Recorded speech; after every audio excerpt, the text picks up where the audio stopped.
Dans le grand débat aujourd'hui, la situation à l'est de la République démocratique du Congo, avec cette question: à quoi serviront les négociations entre le pouvoir de Kinshasa et les rebelles du M23? En invitant les représentants du M23 à la table des négociations, les médiateurs rwandais et ougandais, avec l'assentiment du régime de Kinshasa, ont de fait légitimé le mouvement rebelle. À quoi serviront ces négociations entre le pouvoir congolais et les rebelles au cœur de la crise? Les intérêts conjugués du Rwanda et de l'Ouganda, de même que ceux de certaines grandes puissances occidentales, États-Unis en tête, mais aussi du Canada, acteur discret mais fortement impliqué dans ce conflit, selon une enquête de Patrick Mbeko, auteur de, je cite, « Le Canada dans les guerres en Afrique centrale, génocide et pillage des ressources minières du Congo par le Rwanda interposé ». C'est l'ouvrage de Patrick Mbeko que nous recevrons dans cette édition du Grand Débat. Débatteur polémiste invité, Lucien Pambou, professeur d'économie, conseiller municipal, éditorialiste à Africa 24. Lucien, bonsoir. Bonsoir Francis et bonsoir à nos auditeurs. Et l'émission réalisée par Jérémy Dibiz Boucher. Sur Africa numéro 1. À peine commencé, les négociations engagées à Kampala, en Ouganda, pour résoudre la crise congolaise se trouvent déjà dans l'impasse. Les représentants du mouvement rebelle M23 s'étant retirés de la table des discussions. Il faut dire que cette rencontre organisée dans la précipitation, en échange du retrait des rebelles de la ville de Goma, était placée sous le signe du doute. Quel crédit accorder aux médiateurs rwandais et ougandais, accusés par ailleurs de soutenir le M23 contre le régime de Kinshasa? Toujours est-il, le président Joseph Kabila se dit prêt au dialogue, tandis que l'opposition civile congolaise préfère se tenir à l'écart. Alors que la situation humanitaire à l'est de la RDC demeure alarmante, que peut-on attendre de la rencontre de Kampala? Et au-delà des négociations, comment résoudre la question de l'exploitation illégale des ressources minières, source de toutes les tragédies dans cette partie de l'Afrique depuis plus de 15 ans? Nous en parlons avec plusieurs invités. Honoré Mbanda, qui est président de l'Alliance des Patriotes pour la refondation du Congo, la PARECO. Honoré Mbanda, bonsoir. Mbanda. Bonsoir, merci. Merci d'être avec nous. Patrick Mbeko, qui est avec nous ici en studio, auteur de Le Canada dans les guerres en Afrique centrale, génocide et pillage des ressources minières du Congo par le Rwanda interposé, paru chez Le Nègre, éditeur. Patrick Mbeko, bonsoir. Bonsoir, monsieur Francis. Merci d'être avec nous. Et au téléphone avec nous depuis Kigali, au Rwanda, Albert Rudat Simburwa, qui est directeur de la radio Contact FM. Bonsoir. Vous êtes avec nous? Bonsoir. Merci d'être avec nous en tout cas. Absolument, vous m'entendez? On vous entend très bien, le son est parfait, tout va très bien. Alors je m'adresse d'abord à Honoré Mbanda. Honoré Mbanda, alors il faut rappeler que, on le dit pas assez, mais vous avez été conseiller spécial du maréchal Mobutu, chargé de la sécurité. Et voilà, ça on oublie de le dire dans votre parcours politique. Et pourtant vous êtes tout près de nous, vous êtes en France vous, alors que monsieur Rudat Simburwa, lui il est à Kigali, on l'entend beaucoup mieux que vous. Alors je vous propose de raccrocher et on va vous rappeler dans quelques instants. Alors je m'adresse cette fois-ci donc à monsieur Albert Rudat Simburwa qui est avec nous depuis le Rwanda. Dites-moi, chers confrères, les négociations ont lieu, comme je le disais, sous l'égide des présidents rwandais et ougandais. Ceux-là, est-ce qu'ils sont les mieux placés aujourd'hui pour mener les négociations alors qu'ils sont soupçonnés de soutenir la rébellion du M23? Je crois qu'il faudrait ce que vous venez de dire, parce que évidemment la dernière réunion et ces négociations ont été surtout poussées par les deux présidents, mais c'est dans un cadre qui est quand même beaucoup plus large que l'Ouganda et le Rwanda. Oui, c'est quand même la conférence internationale des Grands Lacs. Oui, mais enfin, c'est entériné aussi par l'Union africaine. Les présidents rwandais et ougandais sont médiateurs de la crise. De fait. Non. Enfin, pour l'instant, c'est le chairman donc de la conférence et c'est l'Ouganda. Donc c'est l'Ouganda qui est le pas le Rwanda. D'accord. Le Rwanda a participé à arriver à ce résultat, mais le médiateur c'est l'Ouganda. C'est pour ça que ça se passe à Kampala. Cela dit, vous reconnaissez l'implication quand même, je dirais, dans cette table ronde, en fait, dans cette rencontre du Rwanda et de l'Ouganda, au moins formellement. L'implication, elle a été surtout dit par d'autres. N'oublions pas que l'Ouganda et le Rwanda ont continué à nier. Mais ceci dit, il y a eu une rencontre des trois présidents entre le président Kabila, Museveni et Kagame. C'est eux qui sont arrivés à arriver à cette négociation-ci après que Goma avait été prise. Donc c'était quelque chose d'accepté déjà par le Congo. Donc en soi, il n'y a pas vraiment de problème. Dites-moi alors, vous qui observez donc cette affaire depuis cette région, est-ce que en mettant en place ce protocole de négociation, le Rwanda et l'Ouganda, mais aussi le pouvoir de Kinshasa, ont légitimé de fait cette rébellion du M23, ou pas? Mais il y a des belligérants. Il faut quand même qu'on rappelle que la crise a commencé après des élections qui se sont assez mal passées, puisque les gens n'avaient pas tout à fait accepté le président Kabila et qu'on a demandé à Kabila pour le pouvoir le réhabiliter, qu'il apporte la tête du général Ntaganda. Bon, avec ça, créer une guerre, une crise. Oui. Ça a commencé au mois de mai de cette année-ci, et après, ce n'est qu'après cela que le M23 est né. Donc, nous sommes retrouvés dans un terrain où il y a deux belligérants, il y a le M23 et il y a le gouvernement de Kinshasa. Si on veut arrêter une crise, il faut quand même que les belligérants causent, ou bien il faudrait que l'un gagne sur l'autre, mais ce n'est pas le cas pour l'instant. Oui. Donc, Bon, je ne vois pas comment on pourrait faire différemment, Oui. si ce n'est que amener les deux à une table de négociation. Très bien. Albert, restez avec nous. Alors, c'est vrai on s'était étonné aussi, hein, il y a quelques jours, au moment où le M23 prenait la ville de Goma, on s'était étonné de ce propos du président ougandais qui considérait légitimes les revendications du M23. On s'était étonné qu'un pays étranger, hein, comme l'Ouganda par exemple, avec l'ombre portée du Rwanda, puisse juger de la légitimité ou non des revendications d'un mouvement rebelle dans un pays voisin. Enfin, on en parle dans quelques instants. On marque une pause pour la publicité. Restez avec nous. À tout de suite. La situation à l'est de la République démocratique du Congo. Nous en parlons avec nos invités. Honoré Nganda, président de l'Alliance des Patriotes pour la refondation du Congo. C'est l'APARECO. Nous en parlons également avec Patrick Mbeko, auteur d'un ouvrage tout à fait intéressant. On a parlé tout à l'heure, hein, il s'agit de l'implication du Canada dans cette tragédie que connaît le Congo depuis plus d'une quinzaine d'années maintenant. Le titre de cet ouvrage, Le Canada dans les guerres en Afrique centrale, génocide et pillage des ressources minières du Congo par le Rwanda interposé. Un ouvrage paru chez Le Nègre éditeur. Et au téléphone avec nous depuis Kigali, Albert Roudat Simbourwa, qui est directeur de la radio Contact FM à Kigali, notre débatteur polémiste du jour, Lucien Pambou. Honoré Nganda, vous êtes revenu à nous. Oui, je suis là. Voilà, donc je vous posais la question, c'était juste un rappel pour que les auditeurs situent bien, je dirais, votre profil en quelque sorte, en tout cas votre parcours. Vous avez été donc ministre de la Défense sous le maréchal Mobutu, enfin sous le régime du maréchal Mobutu, ancien chef du renseignement également, et conseiller spécial chargé de la sécurité. Et on me dit qu'on n'avait pas laissé que de bons souvenirs au Congo, quoi. Au Zaïre à l'époque. Je sais que le peuple congolais souffre maintenant, mon cher Francis. Oui. C'est de ça que nous sommes venus parler maintenant. Ne perdons pas le temps avec mon passé. Mon passé ne fait pas souffrir les Congolais aujourd'hui. D'accord, très bien. C'était quand même bon de le rappeler. Alors, dites-moi pourquoi votre mouvement, l'APARECO, rejette ces négociations de Kampala?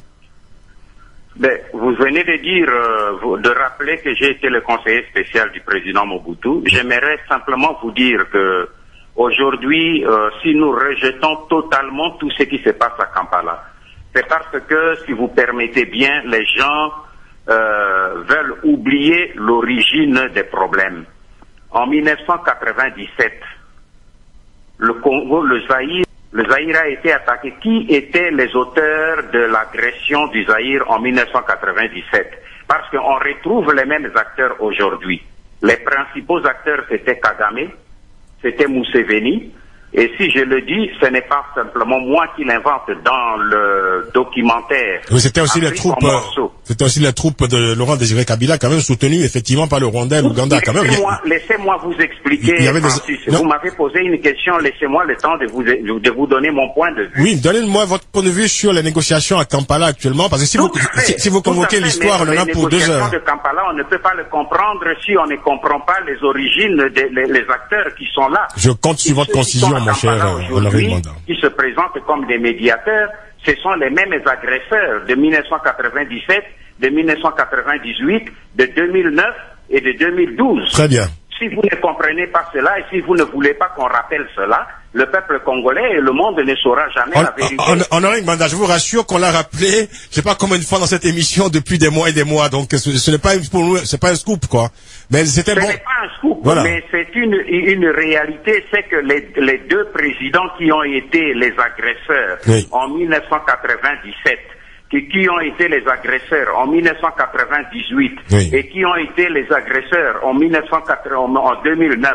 Parce qu'aujourd'hui, dans votre vocabulaire, quand vous parlez de rébellion. Il n'y a pas de rébellion, il n'y a jamais eu de rébellion. Il n'y a pas eu de rébellion au Congo. Le CNDP, en 2008, en 1980, le RCD, c'était la création du Rwanda. En 1998 et en 2009, le CNDP, dont le M23 aujourd'hui se réclame, n'est-ce pas, la continuité, ça a été la création. Quand on parle de rébellion, ça veut dire que ce sont les enfants du même pays qui se sont levés contre leur pays. D'accord. Or, la situation que nous avons actuellement, ce sont les dirigeants du Rwanda qui ont conçu et organisé tout ce qui se passe chez nous en instrumentalisant, et c'est là la responsabilité de quelques Congolais, en instrumentalisant les Congolais. D'accord. Donc, j'ai rencontré Madame Suzanne Rice en Afrique du Sud en 1997, devant le président Thabo Mbeki, il représentait le Rwanda, il a parlé au nom du Rwanda, de l'Ouganda et de Laurent Désiré Kabila. Très bien. Aujourd'hui, c'est cette même dame qui se trouve aujourd'hui à l'ONU et qui est en train, n'est-ce pas, de travailler. Le New York Times vient de publier des révélations, mais ce ne sont pas des révélations pour nous, pour dire que c'est cette dame qui est en train de bloquer, et il a tenté de bloquer le rapport des experts de l'ONU qui accusent clairement le Rwanda. Il a même essayé les termes de rapport pour éviter que le Rwanda trouve des sanctions. Alors, mon cher Francis, si nous ne tenons pas en compte tous ces éléments, et on continue à dire que celui qui agresse le Zaïre, qui agresse les Congolais, invite aujourd'hui les Congolais à aller sur son territoire pour jouer maintenant au médiateur, ce sont les mêmes pyromanes qui sont des pompiers. Absolument, on a compris. La démonstration est très claire. Je me tourne vers Albert Rudatsimburwa qui est avec nous au téléphone depuis Kigali. Votre réaction à ce que vient de dire Honoré Nganda? Peut-être que vous avez oublié de rajouter quelque chose à son crédit sur sa longue carrière aussi. C'est qu'il est aussi l'organisateur des combattants congolais qui font toutes les casses possibles et imaginables, toutes les manifestations aussi. Il faut rajouter ça, comme ça on cadre le personnage. Bon, mais revenons à l'histoire, c'est que il oublie aussi de dire que déjà en 90, le Congo le Zaïre de l'époque avait envoyé des troupes des phases pour aller combattre les FPR, et qui sont d'ailleurs retournés en pillant et en violant jusqu'à Goma parce qu'ils avaient été défaits, et qu'en 94, ils ont accepté, ils ont accueilli les génocidaires qui fuyaient l'avancée des troupes du FPR, et que pendant 2 ans, en fait, c'est en 96 que la FDL a commencé, mais pendant 2 ans, ils ont semé aussi la panique déjà dans le Kivu. C'était déjà, ils ont introduit, je dirais, le cancer, le fruit qui allait apporter tous ces problèmes à la nation congolaise. Albert, en fait, la question c'est de savoir, parce que Honoré Nganda disait que il est difficile de concevoir que les pyromanes deviennent des pompiers. Donc, je voulais surtout que vous réagissiez sur l'implication du Rwanda dans ce qui se produit aujourd'hui dans l'est du Congo, une implication qui a quand même été relevée dans plusieurs rapports. On se demande d'ailleurs pourquoi il n'y a pas une condamnation ferme et officielle de la part de l'ONU du Rwanda, puisque aujourd'hui, manifestement, d'après les rapports nombreux, multiples en tout cas, le Rwanda a apporté son soutien, notamment aux rebelles du M23. Mais restez avec nous, Albert, je vous donnerai la parole prioritairement juste après cette page de publicité. À tout de suite. À quoi serviront les négociations entre le pouvoir de Kinshasa et les rebelles du M23? Nous en parlons avec nos invités Honoré Nganda, Patrick Mbeko et Albert Rudatsimburwa, qui est avec nous depuis Kigali au téléphone, et notre débatteur polémiste, Lucien Pambou. Alors, Albert, répondez rapidement à la question. Ensuite, on va écouter Patrick Mbeko, qui a été jusque-là plutôt silencieux, qui a écouté tout le monde et qui va apporter donc sa contribution. Et nous écouterons également le commentaire de Lucien Pambou. Albert, l'implication de votre pays, le Rwanda, dans la situation aujourd'hui en RDC, enfin aujourd'hui, ça remonte à quelques années, aujourd'hui on parle du M23, mais ce n'est pas la première fois que le Rwanda est montré du doigt. Je reviens à ce que vous avez dit plusieurs rapports, je n'en connais qu'un, c'est celui-là du groupe d'experts. Deux, ça fait plusieurs. Il a été fouillé dans la presse plusieurs fois, plusieurs passages, etc. Donc il n'y en a qu'un. Ce même rapport s'il valait quelque chose, pourquoi le rapporteur aurait perdu son job? Maintenant, il est plus le rapporteur. On a déjà une autre équipe, ce qui donne une valeur un peu diminuée à ce rapport. Vous pensez qu'en fait, vous pensez qu'il a été viré? Il y a des allégations, mais il n'y a pas eu de preuves formelles de l'implication du Rwanda. Mais revenons à la situation. Depuis 2009, le Congo jouissait d'une relative paix, puisqu'elle n'était troublée que par les FDLR et éventuellement les Maï-Maï. Donc depuis 3 ans, il y avait la paix. Tout d'un coup, il y a la guerre dans l'est du Congo, qui a été commencée par le président Kabila, avec une armada de 20 000 personnes, etc. Est-ce qu'on doit, pour ça, mettre là-dedans, soi-disant, des pyromanes, les pays voisins comme l'Ouganda et le Rwanda? Ou est-ce, encore une fois, une fuite en avant? Chaque fois qu'il y a un problème au Congo, on cherche la cause ailleurs. Bon, d'accord. Donc aujourd'hui, il est tout à fait normal que le Rwanda et l'Ouganda contribuent puisqu'ils ont été entraînés dans cette crise malgré eux. D'accord, Albert, restez avec nous. On va écouter enfin Patrick Mbeko. Patrick Mbeko, vous êtes l'auteur d'un ouvrage, cet ouvrage, Le Canada dans les guerres en Afrique centrale, génocide et pillage des ressources minières du Congo par le Rwanda interposé. Alors on y apprend un fait très peu évoqué dans ce dossier congolais, l'implication du Canada. Implication discrète mais forte quand même, et jusque-là le Canada était au-dessus de tout soupçon.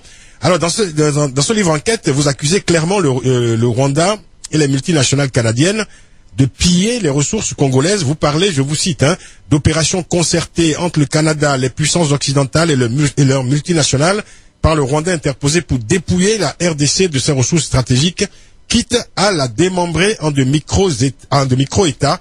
Comment avez-vous mené votre enquête et de quelles preuves disposez-vous? Mais bon, c'est une enquête qui a été quand même assez longue.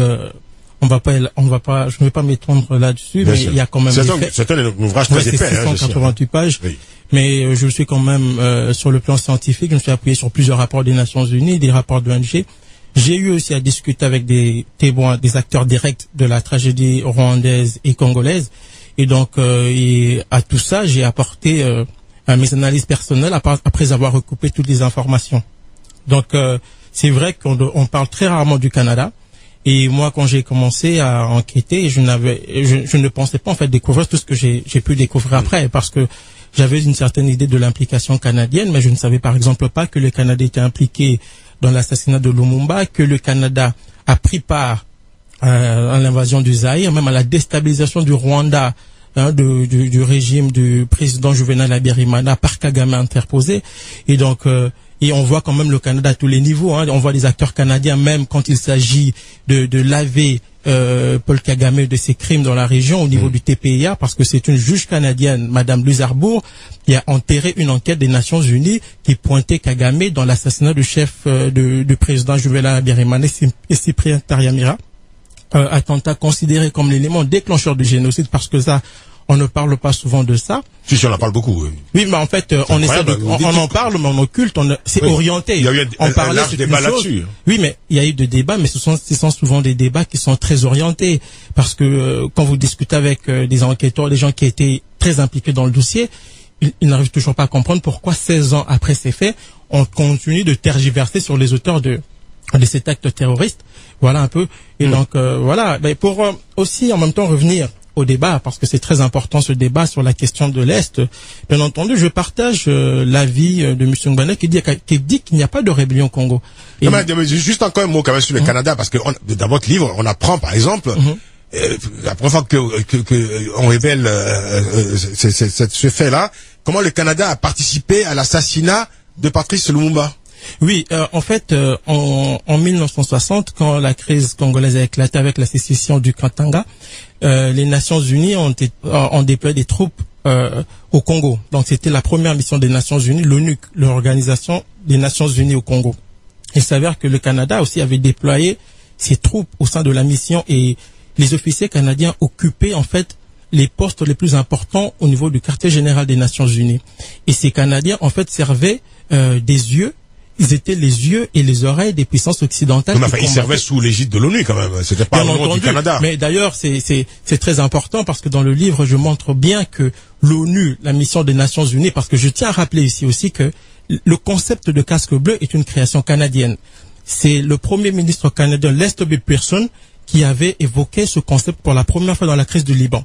Pourquoi est-ce qu'on a évoqué, pourquoi est-ce qu'on avait avancé ce concept? C'est parce que le Canada, qui est l'un des plus grands, pour ne pas dire le plus grand allié des États-Unis, avait compris qu'on pouvait utiliser une force en apparence neutre pour s'interposer, mais une force qui va quand même jouer le rôle de la défense des intérêts occidentaux, sans toutefois éveiller le soupçon quand même de l'Union soviétique, guerre froide oblige. Et donc, c'est dans cette optique aussi que le Canada s'implique dans la mission des Nations Unies au Congo. Et qu'est-ce que l'ambassadeur russe aux Nations Unies dit quand le Canada accepte de déployer ses troupes au sein de l'ONU? L'ambassadeur russe, Vassili Kuznetsov, dit: le fait que le Canada ait déployé des troupes au sein de la mission des Nations Unies est en contradiction avec les recommandations du Conseil de sécurité, parce que le Canada est un membre de l'OTAN, au même titre que les États-Unis et la Belgique, les puissances qui se cachaient derrière la déstabilisation du Congo. Et je montre clairement que l'officier, d'ailleurs, qui va permettre aux hommes de Mobutu d'arrêter Lumumba lors de sa cavale, est un officier canadien des Nations Unies, le lieutenant-colonel Berthiaume.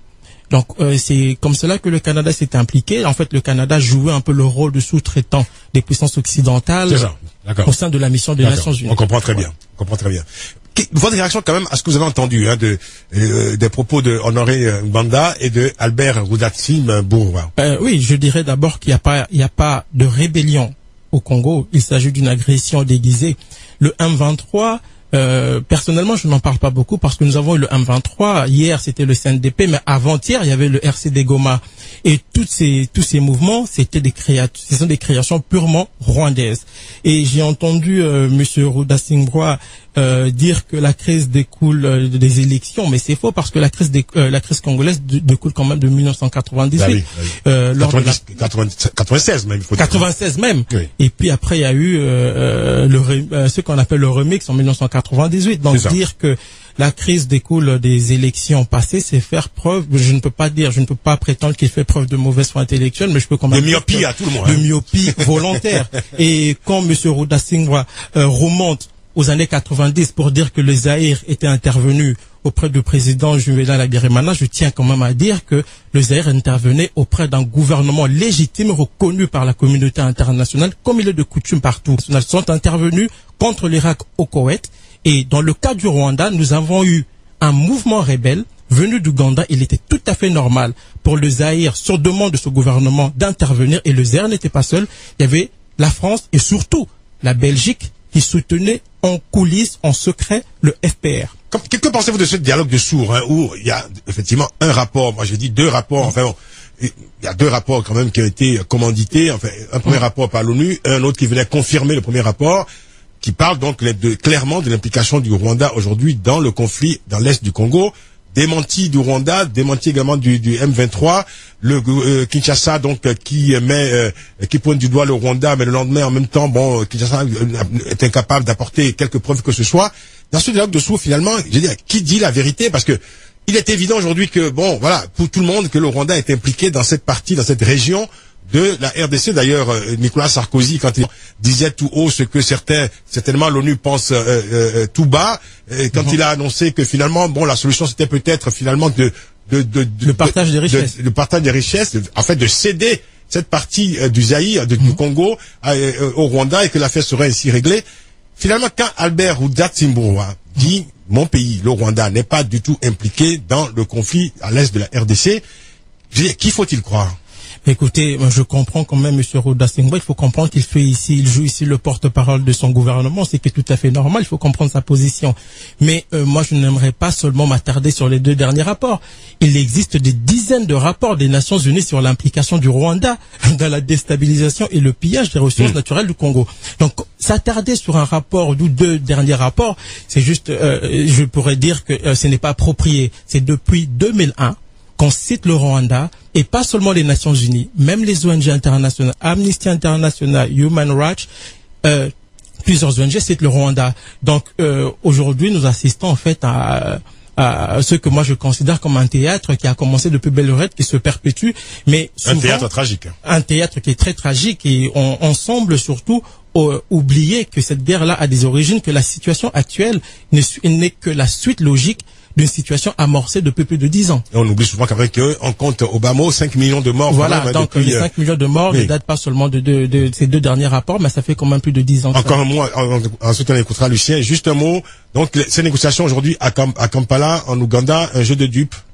Je dédupe parce que ce ne sont pas les premières négociations. Il faut remonter encore une fois parce que c'est là le problème, c'est que dans le cas du Congo, nous avons l'impression d'assister à une histoire qui se répète tout le temps. Il y a quand même eu des négociations à Sand City, il y a eu Lusaka et ça continue et ça n'en finit pas. Pourquoi? Et ça c'est très important parce que il se passe au Congo, c'est que les stratèges nord-américains appellent la stratégie du chaos. On entretient une instabilité.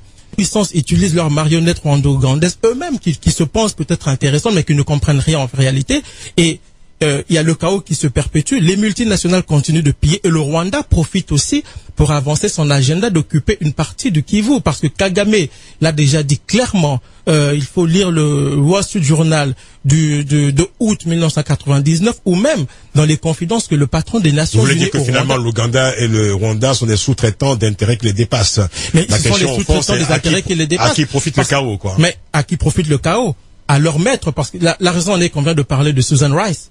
Si le Rwanda était le maître du jeu, pourquoi est-ce que Susan Rice s'est vertu-t-elle à bloquer des rapports? En fait, c'est ce que moi j'appelle l'anecdote du cochon et du maître. Donc le cochon est engraissé par le maître, le cochon fait l'intéressant, il dit mais mon maître m'aime beaucoup, il me nourrit, mais il oublie que le maître le nourrit parce qu'il va le bouffer plus tard. Patrick Mbeko, merci. Lucien Pambou, ensuite on écoutera Honoré Banda et Albert Rudatsing Boroua qui est avec nous depuis Kigali. Lucien. Oui, Francis, je vais remonter sur ce que dit Monsieur Mbeko. Il pose de façon très magistrale les problèmes et je vais un peu aller au-delà. En effet, nous sommes là dans un espace politique où nous avons plusieurs acteurs qui s'entremêlent avec des objectifs complètement divergents. Le premier accusé, c'est le Rwanda qui est accusé d'entretenir en effet la déstabilisation globale moderne de la RDC. Mais pourquoi? Simplement parce que le père de Kabila, Joseph Kabila, n'a pas été d'une certaine manière, a été reconnaissant, mais le fils Kabila, aujourd'hui aux affaires, ne l'est pas. Et donc, le Rwanda est en train de punir Kabila fils. Kabila fils a voulu s'autonomiser. Kabila fils n'a pas voulu payer son obol. Or, payer son obol, ça veut dire quoi? Ça veut dire livrer une partie du territoire minier congolais au Rwanda. C'était le deal de son père, Kabila, avec le Rwanda. Et vous avez un certain nombre de gens qui veulent qu'il y ait une partition de la RDC, qui est une république fédérale, et que cette partie orientale soit sous la responsabilité d'un féal qui, en fait, serait dominé par ces pays voisins. Et puis, allons plus loin, dépassons les analyses de M. Beko. Le problème, c'est que M. Albert et M. Banda ont tous les deux raison, mais ont raison de manière séparée. Alors, M. Albert, quand il dit le Rwanda, effectivement, n'est pas impliqué, il a parfaitement raison de le dire, parce qu'un État souverain qui serait impliqué dans une rébellion au vu et au su de tout le monde serait sur, effectivement, le banc de la communauté internationale. Et il a parfaitement raison. Sauf vous voulez dire qu'il a raison de le dire? Il a raison de le dire, sauf que sur le plan de la tactique géopolitique internationale et des faits concrets sur le terrain, on voit très bien que si le M23 est parti de Goma parce qu'on lui a donné l'ordre de partir. Mais l'ordre de partir, pour quoi faire? Pour mieux mettre, d'une certaine manière, Kabila dans l'embarras. Alors, il s'agissait pas simplement de poser un problème, d'opérationnalité, un problème lié au fait qu'ils étaient pas bien intégrés en 2009. Ils ont posé le véritable problème. C'est le problème politique. On veut le départ, sans le dire. C'est moi qui vais plus loin, Kabila. Et je vais plus loin. Téléphone depuis Kigali, Albert Rudatsi Boroua, qui est directeur de la radio Contact FM. Patrick Mbeko, auteur de Le Canada dans les guerres en Afrique centrale, génocide et pillage des ressources minières du Congo par le Rwanda interposé, aux éditions chez Nègre, le Nègre éditeur. Et notre ami Lucien Pambou. Alors je dois signaler que Honoré Banda, président de l'Alliance des Patriotes pour la Refondation du Congo, la PARECO, nous a quittés. Je sais pas pourquoi, enfin bon, bien parti. Lucien. Oui, Francis, donc, bon, là j'ai parlé du Rwanda. On sait quelle a été la responsabilité, même Monsieur Albert dit le contraire. Il y a un certain nombre de rapports. Ah, Monsieur Banda est revenu.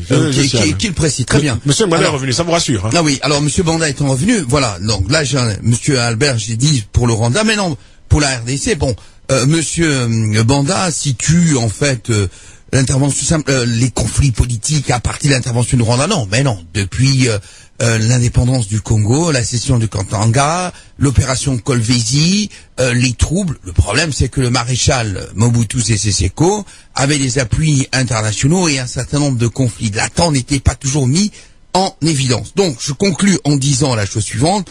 Nous sommes en fait dans un territoire, un espace géopolitique où, en effet, les intérêts peuvent être quelquefois à un moment donné convergents et puis deviennent divergents. Et en fait, le véritable problème, c'est que nous avons en fait des États qui ont beaucoup de mal à dialoguer et à reconnaître l'intégrité territoriale des frontières des uns et des autres. Merci mon cher Lucien.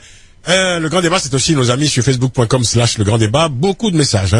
Suleiman Khan qui nous dit il faut que la RDC s'arme pour se prémunir des visées expansionnistes de ses voisins que sont l'Ouganda et le Rwanda. Et ça, c'est signé Suleiman Khan. Guy Otse-Mawanza qui nous dit pourquoi le Rwanda ne livre-t-il pas les criminels de guerre recherchés par la CPI comme Laurent Kunda et Bosco Ntaganda qui coulent des jours heureux, tranquilles au Rwanda. Marc Wessou, notre ami Marc Wessou, internaute historique du grand débat, qui nous dit je suis un peu partagé face aux déclarations de l'invité, c'est-à-dire vous, Patrick Mbeko, vous qui incriminez, dit-il, le Canada dans ce qu'il en RDC, pourquoi ne pas parler aussi du rôle positif du Canada dans le monde, dit Marc Wessou. Le Canada a toujours été un pays pacifique qui a toujours joué un rôle important dans le monde, dit Marc Wessou, qui est, il faut le préciser, au Canada d'ailleurs. Nous avons ce message depuis le Canada. Diertoka qui nous dit je voudrais savoir si M. Mbanda est prêt à prêter main forte aux autres Congolais pour la sécurité du Congo. Kabila a compris parce que jusqu'à preuve du contraire, y compris Kabila, parce que jusqu'à preuve du contraire, il préside le pays et signe les accords qui engagent le pays pour longtemps.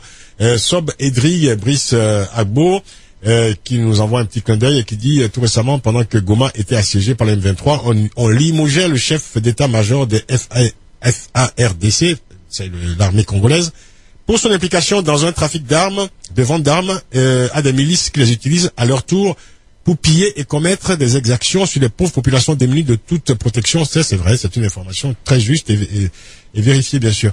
Dierto K, enfin, qui nous dit, le journaliste rwandais Albert Rudatsimburwa est le porte-parole de son gouvernement. Où est-il un analyste? S'il est le contradicteur de M. Mbanda, alors il aurait mieux valu l'opposer à un journaliste congolais, nous dit Dierto K. Je donne la parole justement à Albert Rudatsimburwa. Albert, on arrive bientôt à la fin de l'émission, donc ça sera votre ultime propos, enfin une conclusion en tout cas. Bon, eh bien, le grand problème, je crois que c'est un débat qui me rappelle la période de la guerre froide quand on avait des tas de scénarios sur cette région-là, mais moi, je crois, Francis Alupo, je ne sais pas si vous avez vraiment lu le rapport, parce qu'il n'y en a qu'un, il n'y en a pas deux, il n'y en a pas trois, il n'y en a qu'un, il est final, il est en ligne, et ce serait bien que peut-être vous analysiez, que vous dites, ah, cette partie-là me convainc pas, là je peux voir vraiment la main du Rwanda dans la crise qui est là. Et je ramène simplement au fait. Comment est-ce que cette crise que nous avons aujourd'hui a commencé? Il suffit simplement de se rappeler de ça pour voir où on en est aujourd'hui et pourquoi est-ce qu'on doit aller à Kampala pour négocier. Et tout le reste, je crois que ce sont vraiment des spéculations qu'on peut-être vues à partir de Paris, mais ici, et effectivement je rappelle aussi à la personne qui l'a dit, je suis journaliste, mais je suis aussi analyste politique en fait dans la région et je suis depuis les années 90. Donc tout ça, je trouve que c'est de la spéculation sur le rôle, sur ce que les États-Unis, ce que le Canada pourrait faire. Ce sont des idées qu'on se fait. Mais la réalité, c'est qu'il n'y a pas d'État au Congo et que la population subit le fait qu'il y a un non-État au Congo et que chaque fois qu'il y a un problème au Congo, on doit trouver en fait la faute ailleurs. Et aujourd'hui, c'est les Congolais qui se battent contre des Congolais. Le M23, c'est un mouvement congolais et qui est là et qui donc doit négocier avec le gouvernement central. À part ça, ce sont vraiment des spéculations. Merci mon cher Albert Rudatsimburwa, merci et bonne soirée à Kigali. Merci infiniment. Nous avons accordé de votre temps pour participer à ce grand débat. J'espère qu'on aura l'occasion de vous inviter de nouveau dans cette émission. Merci infiniment. Honoré Mbanda, c'est à vous. Bien, Francis, je suis au moins pour une fois, je suis d'accord avec le collègue, l'ami qui vient de parler à Kigali là-bas, votre correspondant à Kigali. Il a dit une seule chose avec laquelle je suis d'accord, c'est qu'au Congo il n'y a pas d'État. Mais qui nous disent pourquoi il n'y a pas d'État? Qui a fait qu'au Congo il n'y ait pas d'État? C'est parce qu'au Congo nous avons un représentant du Rwanda à la tête de l'État congolais. Et celui qui est aujourd'hui à la tête de l'État congolais en 1997, il était parmi les agresseurs. Il était dans l'armée du Rwanda sous le commandement de James Kabarebe, qui est aujourd'hui le ministre de la Défense.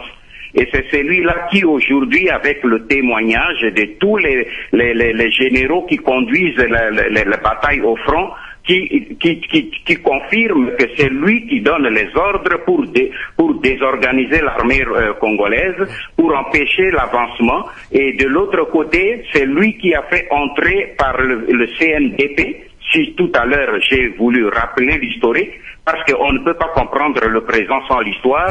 Aujourd'hui, les généraux et les militaires de CNDP qui se trouvent sur décision de Kabila à la tête au sein de l'état-major général des FARDC à Kinshasa sont en train de donner des directives qui sont en train de livrer les secrets des fréquences de commandement, ce qui fait que toutes les armes, les chars que Kabila prétend acheter pour le Congo sont transférés par cette voie-là entre les mains des Rwandais qui sont au sein du M23. Je vous en prie, Honoré. Et moi qui vous parle, une conclusion parce qu'on arrive bientôt à la fin de l'émission. En tant que l'un des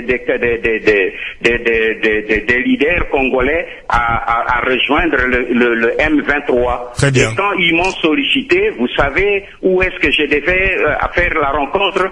C'était pas au Congo, c'était au Rwanda ou à Kigali. Donc qu'on arrête de nous raconter des histoires. Le problème est que le Rwanda aujourd'hui bénéficie de la couverture des lobbies américains. On a bien compris. On sait qu'il y a même des anciens premiers ministres européens qui sont des conseillers auprès de Kigali, qui sauvent et qui sauvegardent les intérêts de Kigali. Merci, c'est tout cela madame. qui fait qu'on n'a pas de lisibilité dans ce qui se passe maintenant. Merci. Mais la responsabilité du Rwanda est clairement établie. Merci de ces éclairages, Honoré Banda. Merci d'avoir participé à cette émission. Un mot rapidement, mon cher Patrick Mbeko, assurez-vous, parce que votre livre est très important, on apprend beaucoup de choses, donc on vous réinvitera, rassurez-vous. Oui, tantôt je parlais parce que j'ai vu qu'Albert vous avez 30 secondes. Aime bien le dernier rapport des Nations Unies, mais je veux juste rapidement lire un extrait du rapport des Nations Unies de 2001 qui dit ce continu de ces forces armées par des raisons de sécurité, alors que leur objectif réel à long terme consiste, pour reprendre les termes employés par le Bureau Congo de l'armée patriotique rwandaise, à se procurer des biens. Les dirigeants rwandais ont réussi à convaincre la communauté internationale que leur présence militaire dans l'est de la RDC a pour objet de protéger le pays contre les groupes hostiles qui se trouvent en République démocratique du Congo et qui, selon eux, se préparent activement à envahir le Rwanda. Le groupe d'experts a de nombreuses preuves du contraire. Et après, on nous montre... C'est la fin de l'émission. Il faut lire votre ouvrage, mon cher Patrick Mbeko. Le titre de l'ouvrage, Le Canada dans les guerres en Afrique centrale, génocide et pillage des ressources minières du Congo. Par le Rwanda interposé, c'est chez Nègre Éditeur. On peut le trouver dans toutes les librairies. Hein. Ah oui, pour l'instant, en France ici, nous sommes en pleine négociation avec les libraires et les distributeurs. En tout cas, si pour tout renseignement, les auditeurs peuvent nous envoyer un message sur facebook.com/Le Grand Débat ou sur le site d'africa1.com à la rubrique Le Grand Débat. Merci beaucoup, Lucien. Bambou, c'est toujours un plaisir de vous recevoir ici. Hein. Ben oui, Francis. Merci infiniment. Merci à Stéphanie Hartmann qui a préparé cette émission. Merci à Jérémy Boucher qui l'a réalisé. Rendez-vous demain pour une nouvelle édition du Grand Débat.